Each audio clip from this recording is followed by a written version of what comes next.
Old ট্রাফোর্ডে প্রথম দিনের শেষ বিকেলে যেন হঠাৎ জমে উঠল এক নতুন নাটক, যার কেন্দ্রবিন্দু ঋষভ পান্ত। ব্যাট হাতে তখন দুরন্ত গতিতে এগিয়ে যাচ্ছিলেন তিনি। তার সেই চেনা আগ্রাসী ছন্দ, রানের চাকা সচল, ম্যাচের মোমেন্টাম ভারতের দিকে ঘুরতে শুরু করেছে। ঠিক তখনই চুপিসারে নামলো অন্ধকার। ক্রিস ওকসের ফুল লেন্থ ডেলিভারিতে রিভার্সিভ খেলতে গিয়ে ডান পায়ের ওপর সাজরে লাগে। শর্ত হয়নি, উল্টো ঘটে গেল মারাত্মক এক দুর্ঘটনা। ব্যথায় কুঁকড়ে যেতে দেখা যায় পানকে। কয়েক মুহূর্তের মধ্যে ফুলে ওঠে পায়ের সেই অংশ। সেখান থেকেই শুরু হয় উদ্বেগ ভারতীয় ড্রেসিং রুমে, টিম ম্যানেজমেন্টে, এমনকি ভারত জুড়ে লাখো ভক্তের হৃৎপিণ্ডে। পান্তের অবস্থা তখন আশঙ্কাজনক। তড়িঘড়ি করে মাঠে ছুটে আসে মেডিকেল টিম। এরপর অ্যাম্বুলেন্স কার্টে করে তাকে নিয়ে যাওয়া হয় ড্রেসিং রুমে। তখন সারা মাঠ স্তব্ধ, কেবল উদ্বেগের গুঞ্জন।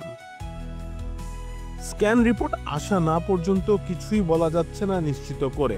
তবে যদি চোট গুরুতর হয় তাহলে এই টেস্ট তো বটেই, পুরো সিরিজের গতিপথ পাল্টে যেতে পারে।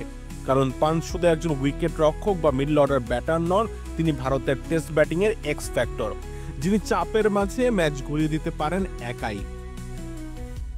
রিকি পন্টিং তো বলেই দিলেন পান্ত পা মাটিতে রাখতে পারছেন না। এর অর্থ হলো ওর পা শরীরের ভর নিতে ব্যর্থ হচ্ছে। এরকম মেটাটার্সাল ইনজুরি আমারও হয়েছে, তবে সেগুলো ছোট। সেই অভিজ্ঞতা থেকে বলছি, এটা দ্রুত সারা কঠিন। ঋষভকে দেখে এই মুহূর্তে ইতিবাচক কোনো আভাস মিলছে না। এই মুহূর্তে ম্যাচের গতি ঠিক কোন দিকে যাচ্ছে তা নির্ধারণ করতে পারে একটি স্ক্যান রিপোর্ট। ভারতের ইনিংস কি 264 থেকে 300 পেরোবে, নাকি সকালে নতুন বলে ধাক্কায় ধসে পড়বে মিডল ও লোয়ার অর্ডার? সব প্রশ্নের উত্তর লুকিয়ে আছে পান্তের স্ক্যান রিপোর্টে।